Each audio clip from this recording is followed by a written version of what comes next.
नमस्ते प्यारे बच्चों। तो आइए आज हम कक्षा छठवीं की गणित इस वीडियो के माध्यम से जो एड ग्रेड अभ्यास पुस्तिका हमें स्कूल से प्राप्त हो गई है, इसमें हम भर लेंगे और गणित को समझेंगे। तो देखिए, आपको जो ये बुक मिली है, इस बुक में जो इस वर्ष की 2024-25 की न्यू बुक है, इसी में आपको भरना है। और क्या है कि कुछ वीडियो कुछ लोगों की पिछले वर्ष की डली हैं, उनसे बिल्कुल नहीं भरना है, क्योंकि उसमें ये प्रश्न नहीं मिलेंगे, आप उसमें परेशान हो जाएंगे।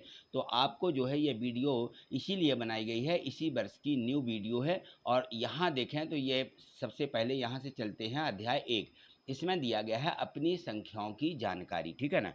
अपनी संख्याओं की जानकारी में सबसे पहले यह पाठ के पहले आप थोड़ी सी जानकारी दी रहती है, इनको ज़रूर पढ़ लीजिएगा। तो देखिए, यहाँ पर हमने संख्याएं पढ़ी हैं और उन संख्याओं में से दो प्रकार की संख्याएं होती हैं। एक तो होती हैं भारतीय पद्धति के अनुसार और एक होती हैं अंतर्राष्ट्रीय पद्धति के अनुसार, जो कि आपको अभी तक नहीं बताई गई हैं। तो भारतीय पद्धति के अनुसार तो हम संख्याओं को पढ़ लेते हैं। भारतीय पद्धति जो हमारी होती है, उसमें इकाई, दहाई, सैकड़ा, हज़ार, 10,000, लाख, इस प्रकार से संख्याएं चलती हैं। तो यहाँ देखें कैसे इनको हम पढ़ते हैं। तो यहाँ देखिए, सबसे पहले तो जैसे मान लीजिए यह संख्या लिखी हुई थी, इस संख्या को भारतीय पद्धति के अनुसार पढ़ना है। तो हम क्या करते हैं, इस प्रकार से इकाई, दहाई, सैकड़े, और यहाँ पर अल्पविराम लगा देते हैं। यानी ये तीन संख्याएं रहेंगी, इकाई, दहाई, सैकड़े की। फिर इसके बाद में हज़ार की दो संख्याएं रहेंगी और लाख की दो संख्याएं, आगे करोड़ जाएगा और फिर करोड़ की भी दो संख्या बनती जाती। इस प्रकार से आगे दो दो अंक पढ़े जाते हैं। ये होती है भारतीय पद्धति, ठीक है ना। जैसे यहाँ देखिए अल्पविराम लगा दिए गए, तो हम इसमें पढ़ेंगे 5,92,01,085, ठीक है ना। और यहाँ पे देखिए ये शब्दों में इस प्रकार से लिखना भी है, ठीक। तो ये भारतीय पद्धति के अनुसार हो जाएंगी इस कॉलम में। और ये जो अगला कॉलम दिया गया है, ये अंतर्राष्ट्रीय पद्धति है। इस अंतर्राष्ट्रीय पद्धति में संख्याओं को हमें किस प्रकार से पढ़ना होता है, इनको जरूर बहुत अच्छे तरीके से सीख लीजिए। अंतर्राष्ट्रीय पद्धति में बहुत ज़्यादा कठिनाई नहीं होती है। सीधे सीधे यहाँ क्या करना है, तीन तीन अंकों के बाद आपको क्या करना है, अल्पविराम लगा करके तीन तीन संख्या पढ़ी जाएंगी। तो यहाँ तो होगी इकाई, यहाँ दहाई, यहाँ सैकड़ा, और ये जो तीन संख्याएं होती हैं ये होती हैं हज़ार। तो ये हज़ार के तीन अंक रहेंगे। इसी प्रकार आगे चलेंगे तो यहाँ मिल जाता है मिलियन। क्या मिल जाएगा, मिलियन। तो जो संख्या जितनी लिखी है उसको हम मिलियन में पढ़ेंगे। यदि तीन संख्या है तो सैकड़े के अनुसार मिलियन में पढ़ेंगे, और दो अंक हैं तो भी हम किसमें, मिलियन में पढ़ेंगे। जैसे ये 59 लिखे हुए हैं तो 59 मिलियन, ठीक है। 201, ये कितने लिखे हैं, 201। इस प्रकार से तीन तीन अंक पढ़ना है। 201 हज़ार, 201 हज़ार, ये हज़ार का कॉलम है, ठीक है ना, ये हज़ार। और इस संख्या को वैसे ही जैसे पढ़ते जा रहे हैं, इकाई, दहाई, सैकड़े के अनुसार है। तो यहाँ सैकड़ा नहीं दिया है तो सीधे लिख देंगे 85। क्या लिखेंगे, 85। बस इस प्रकार से हम इसको पढ़ देंगे संख्याओं को, ठीक है। ये अंतर्राष्ट्रीय पद्धति है। चलिए आगे देखते हैं। तो इसमें हमें लिखने को भी दी गई हैं, इस प्रकार से हम संख्याओं को लिखेंगे भी और इनको हम पढ़ेंगे। इस प्रकार से देखिए यह संख्याएं दी गई हैं। चलिए अपनी एड ग्रेड बुक में इनको आप लिख लीजिए और बार बार इनको पढ़ने का भी जो है अभ्यास कीजिएगा। देखिए ये हमें अंक दिए गए थे, यहाँ हमें भारतीय पद्धति लिखना है और यहाँ अंतर्राष्ट्रीय पद्धति में इनको लिखना था। किस प्रकार से लिखेंगे, तो यहाँ देखें सबसे पहले भारतीय पद्धति के अनुसार यदि हम इनको लिखते हैं तो यहाँ देखें ये अल्पविराम लगा करके लिखना है। तीन अंकों के बाद यहाँ ये अल्पविराम लगा हुआ है, फिर इसके बाद ये दो अंक, फिर इसके बाद दो अंक, फिर इसके बाद जो जितने अंक आएंगे मानी दो दो अंक हमें इस प्रकार से लगाते चलना, ठीक है। तो ये देखिए भारतीय पद्धति के अनुसार ये लिखा हुआ है 5,80,00,000, इसमें लाख आता है, 80 लाख, यहाँ 1,529, यहाँ शब्दों में लिख देना है। ये संख्या दी गई है भारतीय पद्धति के अनुसार। इसमें भी हमें क्या करना है, यहाँ तीन के बाद, यहाँ दो के बाद, यहाँ दो के बाद, इस प्रकार से अल्पविराम लगा देंगे। यानी ये एक अंक पढ़ा जाएगा और बाकी के ये दो दो अंक पढ़े जाएंगे और ये हमें इकाई, दहाई, सैकड़ा हो जाएंगे। तो यहाँ पे देखो ये करोड़ की है, ये लाख की है, ये हज़ार की संख्या है। तो यहाँ 7,61,25,769 ये लिखेंगे और यहाँ शब्दों में भी लिख लेंगे कि 7,61,25,769, ठीक। ये हमें किस में लिखना है, अंतर्राष्ट्रीय पद्धति में। अंतर्राष्ट्रीय पद्धति में 3-3 अंकों को हमें पढ़ना होता है। तो यहाँ से हम अल्पविराम लगा देंगे इन्हीं संख्याओं में कि ये देखिए ये तो हमारे हो जाते हैं भारतीय पद्धति के अनुसार। और आप देखें तो इनको अंतर्राष्ट्रीय पद्धति में क्या करेंगे, यहाँ 3 यहाँ 3 इस प्रकार से ये हम इसमें क्या लगा देंगे, अल्पविराम लगा देंगे। तो ये अल्पविराम लगा करके इन संख्याओं को हमें पढ़ना है। तो यहाँ देखिए ये हमारे यहाँ पे हो जाएंगे 58 दिया है, 58 मिलियन। फिर हज़ार की संख्या में 3 अंक बोलेंगे तो एक ही दिया है 1529। यहाँ देखें 76 मिलियन 125,769। इस प्रकार से हमें संख्याओं को पढ़ना है। चलिए आगे देखें, आगे दिया गया है कि प्रत्येक समूह में सबसे बड़ी संख्या छांट करके लिखिए। तो ये जो समूह दिए गए थे इन समूहों में सबसे बड़ी संख्या कौन सी है यहाँ देखना है हमें, ठीक है ना। तो देखें यहाँ से हम शुरू करते हैं सबसे पहले कि इसमें दहाई, इकाई, दहाई और सैकड़ा या हज़ार दिया तो हज़ार के स्थान पर इसमें सभी में 7-7 आए हैं।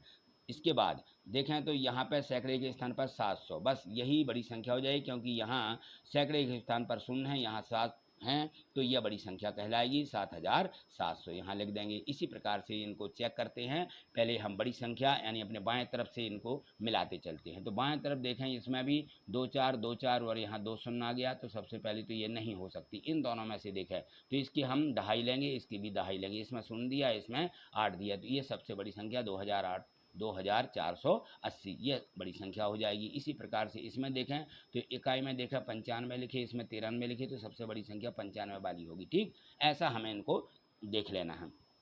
अब इसी प्रकार से ये संख्या दी गई हैं और इन संख्याओं को भी बढ़ते क्रम में लिखेंगे। बढ़ते क्रम में सबसे पहले छोटी, फिर उससे बड़ी, फिर उससे बड़ी, इस प्रकार से लिखते जाएंगे। तो तरीका यही रहेगा जो यहाँ पे हमने बड़ी संख्या के लिए अपनाया है। चलिए तो इस प्रकार से आप संख्याओं को बढ़ते क्रम में ऐसा लिख देंगे। सबसे पहले 7568 आएगा, फिर 7586 उससे बड़ी, फिर 7658, फिर 7865, ये इस प्रकार से। और ये हम इस प्रकार से निशान बनाते जाएंगे कि ये संख्या उससे बड़ी है। बढ़ते क्रम में ये निशान लगाते और घटते क्रम में ये निशान लगाते हैं। और इस चिन्ह को बड़ा बोला जाता है, इस चिन्ह को बड़ा बोला जाता है और ये चिन्ह होता है छोटे का, ठीक है ना, ये ध्यान रखना। चलिए आगे संख्या जो दी गई है इसको भी इसी प्रकार से आप चिन्ह लगाते हुए और इनको लिख लेंगे। ठीक, आगे चलें तो इसमें दिया गया है कि इनको प्रसारित रूप में लिखिए। तो देखिए प्रसारित रूप में कुछ नहीं होता, बाकी अपन को जो जितने अंक होते हैं वो संख्या लिख के उसके बाद वाली जो अंक हैं उनके शून्य रख दिए जाते हैं और धन का चिन्ह लगाते चलिए। चलिए यहाँ देखें तो इन्होंने पहली संख्या को इस प्रकार से यहाँ लिख दिया है।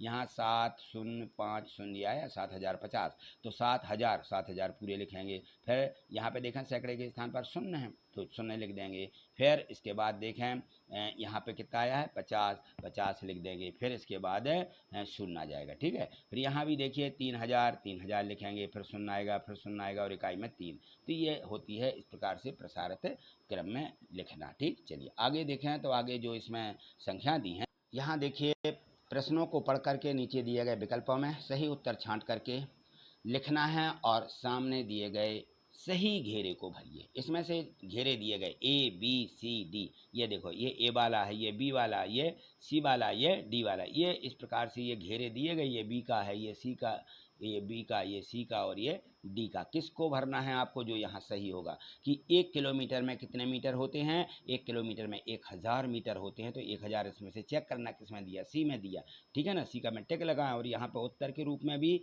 यहाँ लिखें और इसके बाद में C वाला हम यहाँ पे क्या करेंगे, इसको ब्लैक कर देंगे, या सॉरी A वाला इसको ब्लैक कर देंगे। C में, सॉरी C में नहीं दिया, 1000 दिया है A में, ठीक है। तो A वाली को हम यहाँ पे ब्लैक करेंगे। चलिए ठीक है आगे देखें तो इसमें दिया गया है कि प्रश्न क्रमांक 2 दिया है और प्रश्न क्रमांक 2 में दिया है कि संख्या 3 गुणित, यहाँ देखें 10,000 धन 0 गुणित 1000 लिखा है, धन 8 गुणित 100 लिखा, धन 0 गुणित 10 लिखा, धन 7 लिखा हुआ है। इन संख्याओं में ये किसके बराबर है यह हमें बताना। यह प्रसारित रूप में लिखी गई है। अब हमें इसको एक संख्या के रूप में लिखना है। तो किस प्रकार लिखें, यहाँ देखिए तो यहाँ देखें ये बी वाले में दी गई है और बी वाला ऑप्शन हमको यहाँ पे भर देना है, ठीक है ना। ये बी वाला, ये यहाँ पे ये हमने इसको जो हमें गोला दिया गया है इसमें हमें भरना है। तीसरा देखें तो 1 बिलियन निम्न में से किसके बराबर है।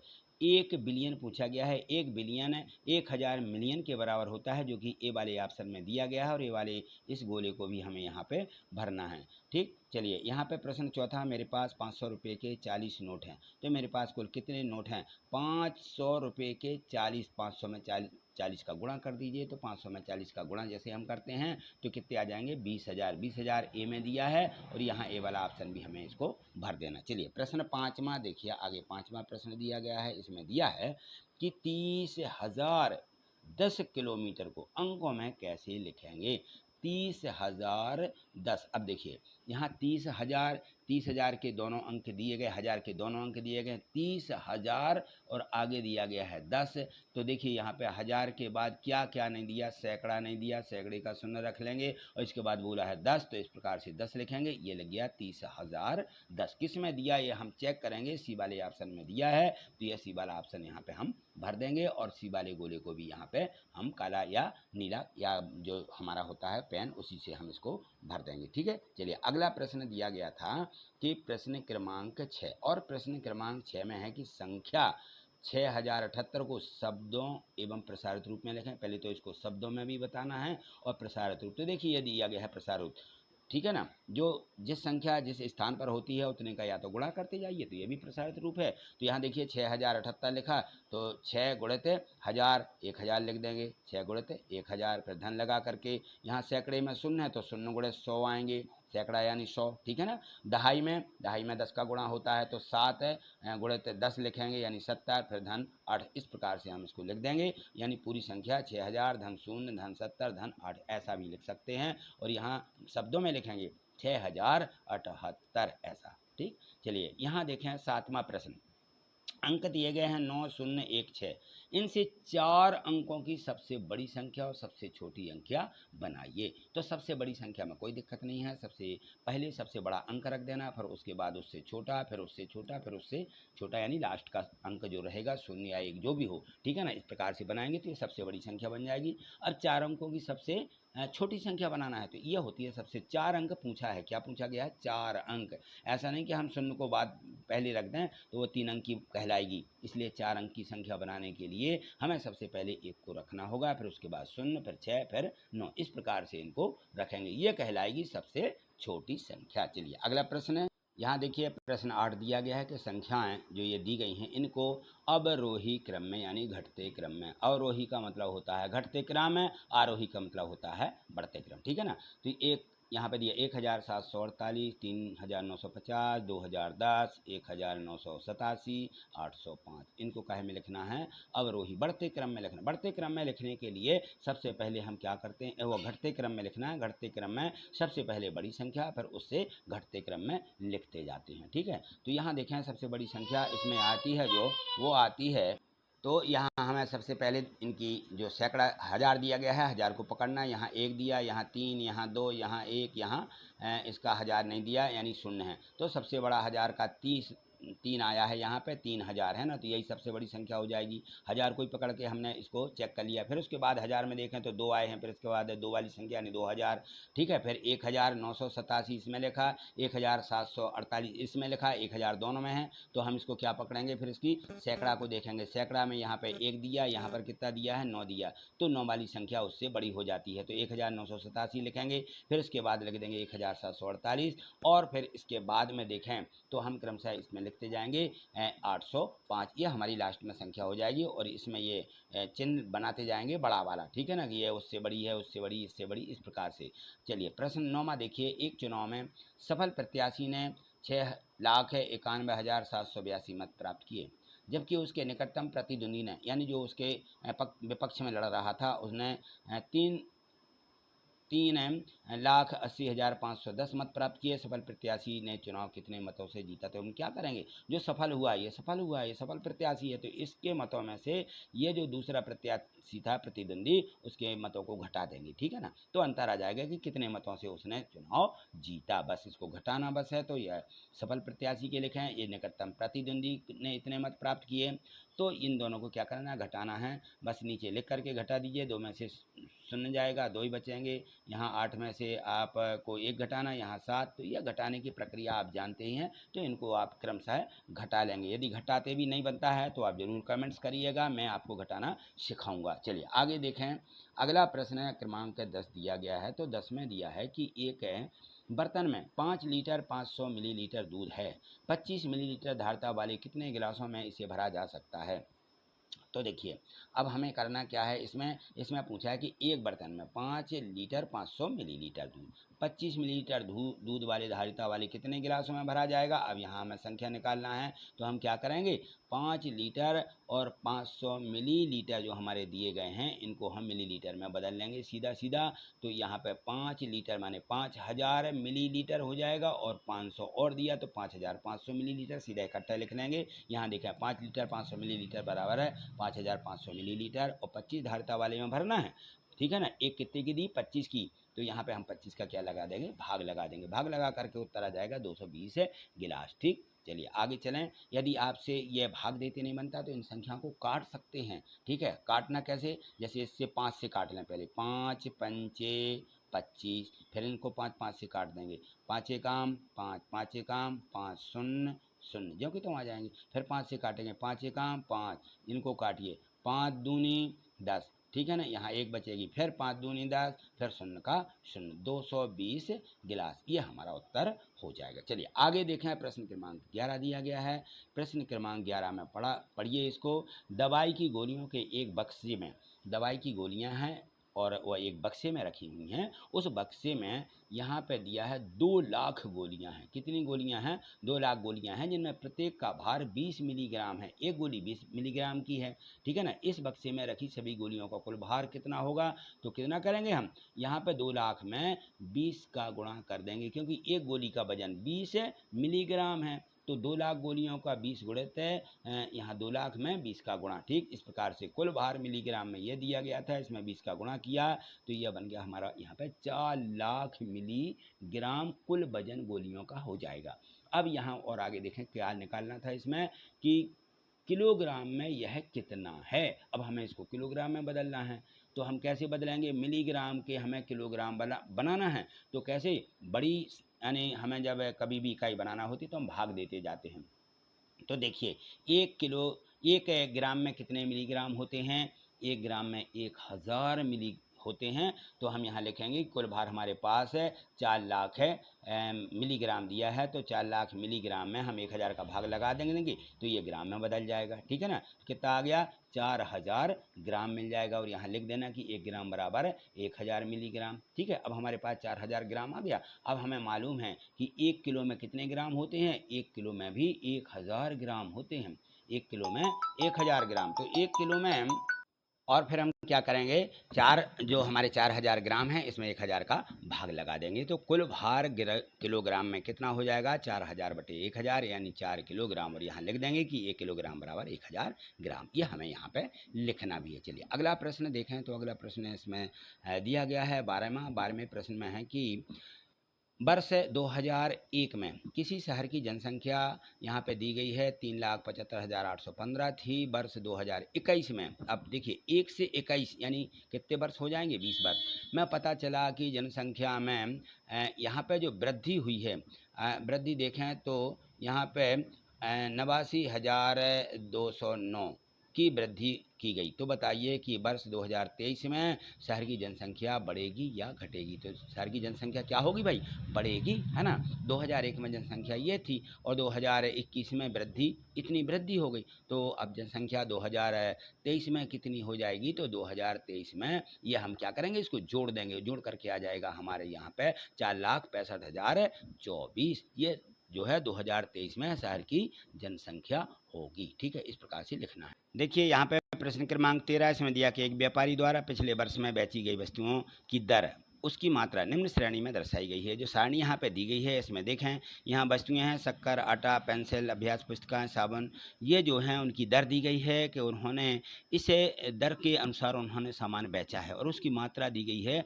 कि इतने किलोग्राम इन्होंने शक्कर बेची, आटा इतने किलोग्राम बेचा, पेंसिल इतने बेची हैं, अभ्यास पुस्तिकाएँ इतनी बेची, साबुन की टिकियाँ इतनी बेची हैं, और यहाँ पे एक एक नग यानी एक एक की यहाँ पे कीमत दी गई है। तो ये जो नीचे प्रश्न दिए गए हैं इनके उत्तर हमें इसकी सहायता से यहाँ पे देना है। चलिए इस प्रकार से हम इनको लिखेंगे कि इसमें बताइए व्यापारी द्वारा बेची गई कुल शक्कर और आटे का भार कितना है। तो देखिए जो यहाँ पे व्यापारी रहता है वो कितनी शक्कर और कितना आटा बेचता है। तो देखिए उसने शक्कर बेची है यहाँ पे 21,603 किलो और आटा बेचा है 34,782 किलो। ठीक है ना, दोनों को हम क्या करेंगे, जोड़ देंगे तो कुल मात्रा हमें यहाँ पे प्राप्त हो जाएगी। इस प्रकार से जोड़ दीजिए, सीधा लिख करके भी जोड़ सकते हैं। यहाँ 21,603 ऐसा लिख दीजिए और 34,782 ऐसा लिखें और इनको इससे जोड़ देंगे तो ये उत्तर आपको प्राप्त हो जाएगा। ठीक है, चलिए अगला प्रश्न है कि पिछले वर्ष पेंसिल में कितनी अधिक अभ्यास पुस्तिका बेची गई। अब हमें क्या करना होगा, घटाना होगा।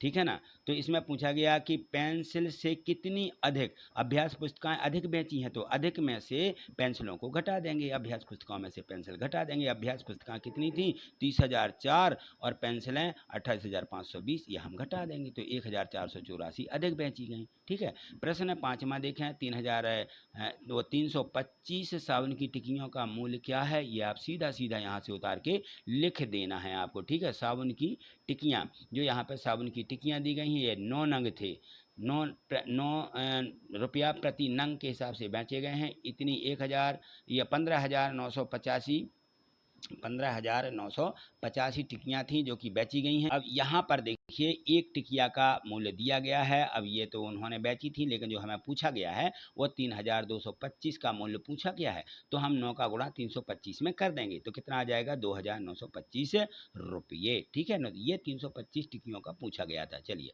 प्रश्न क्रमांक यहाँ पे दिया गया है 14वां। 14वें प्रश्न में देखें तो 14वां प्रश्न जो दिया है कि किसी विद्यालय की कक्षा 6 और 7 बच्चों की संख्या का योग दिया है 35। ठीक है, किन किन कक्षाओं का दिया है, कक्षा 6वीं और 7वीं दोनों की माने दर्ज संख्या जोड़ दी गई 35 है। कक्षा 7 और कक्षा 8 इन दोनों की बच्चों की संख्या 38 है और कक्षा 6 और कक्षा 8 के बच्चों की संख्या का योग 33 है। देखिए अलग अलग दिया गया है, दो दो का योग करके, तो कक्षा में बच्चों की संख्या का योग बताएं कि कितना होगा, ये हमें बताना है। तो देखिए कक्षा 6-7 का योग 35, कक्षा 7-8 का योग 38, कक्षा 6 और 8 का योग 33। इन सबको हमें क्या करना है, जोड़ना, औसत बताना है। ठीक है ना, कि इनका हमें औसत बताइए कि कितना होगा। तो ये देखें यहाँ पे 6-7-8 में कुल संख्या कितनी है। ठीक है ना, तो 35, 38 और 33, इसमें हम क्या करेंगे, 2 का भाग लगाएंगे, 106/2 बराबर हमारा उत्तर आ जाएगा 53। ठीक, तो इस प्रश्न को हमें इस प्रकार से भी समझ लेना कि यहाँ देखें तो 2 कक्षाएं 6 और 7 के बच्चों की संख्या का योग दिया है 35। ठीक है ना, तो यहाँ 2 कक्षाओं का दिया यानी 35 दिया, तो 35/2 आ जाएगा। यदि हम एक का निकालेंगे तो 7-8 का भी इसी प्रकार से निकालेंगे, 38/2 आ जाएगा यहाँ। ठीक है ना, तो ये कक्षा का आ जाएगा 38/2। इसी प्रकार से हम यहाँ पे दूसरी कक्षा है 6 और 8, 6 और 8 का भी योग दिया गया है कि 33 है, तो यहाँ भी 33 कितना आ जाएगा, 2। फिर इन सभी को हम लघुत्तम लेते हुए सभी के हर में 2-2 है और 35, 38 और 33 को जोड़ देंगे और 106 और इस प्रकार से बटे 2 भाग देते हुए ये उत्तर आ जाएगा 53। ठीक है, तो तीनों कक्षाओं की 6, 7, 8 की जो कक्षाएं हैं उनका योग 53 होगा। चलिए प्रश्न अगला दिया गया है 15वां। 15वें प्रश्न में यहाँ देखें तो इसमें दिया है कि एक व्यक्ति ने अपने घर की सुरक्षा के लिए ताले को 3 अंकों का डिजिटल पासवर्ड दिया है। ठीक है, यदि उस पासवर्ड का अंतिम जो अंक हैं वो 4 हैं, अंतिम 2 अंक क्या हैं, 4 हैं, 4 हैं यानी। ठीक है, तो ताले को खोलने के लिए कितने संभावित उत्तर हो सकते हैं। अब देखिए अपन को लास्ट के डिजिट कितने हैं, 4 हैं, इनको खोलना है तो कैसे, संभावित पहला अंक है, दूसरा, इस प्रकार से हम देखें कि किस प्रकार से उनकी संख्या होगी। तो ये पूरे जो डिजिट होंगे संभावित उत्तर 1, 2, 3, 4, 5, 6, 7, 8, 9 ये हो सकते हैं, यानी हमारे जो संभावित उत्तर होंगे वो 10 आएंगे। ठीक है, तो इस प्रकार से हमें लिखना है। तो आज इतना ही, मिलते हैं अगली वीडियो के माध्यम से। आगे देखने के लिए चैनल को सब्सक्राइब करके रखिए। मुझे पूर्ण विश्वास है कि जो इसमें प्रश्न 1 से 15 तक के दिए गए थे आपको समझ में ही आ गए होंगे, और यदि कहीं डाउट लगता है तो कमेंट्स बॉक्स रहता है, उसमें आप कमेंट्स करिएगा, पूछिएगा। ठीक है, तो आपको अगली वीडियो के माध्यम से उन सभी समस्याओं का हल भी बता दिया जाएगा। चलिए ठीक है, यदि आप चैनल पर नए हैं, चैनल सब्सक्राइब नहीं किया है तो चैनल को सब्सक्राइब करके रखें। अभी आप कक्षा 6वीं के छात्र हैं, आपने चैनल सब्सक्राइब नहीं किया होगा, चैनल को सब्सक्राइब कर लीजिए और प्रत्येक वीडियो को लाइक भी करना है, तो प्रत्येक वीडियो को लाइक करके अपने दोस्तों को भी शेयर कर दीजिए। ठीक है, थैंक यू, धन्यवाद।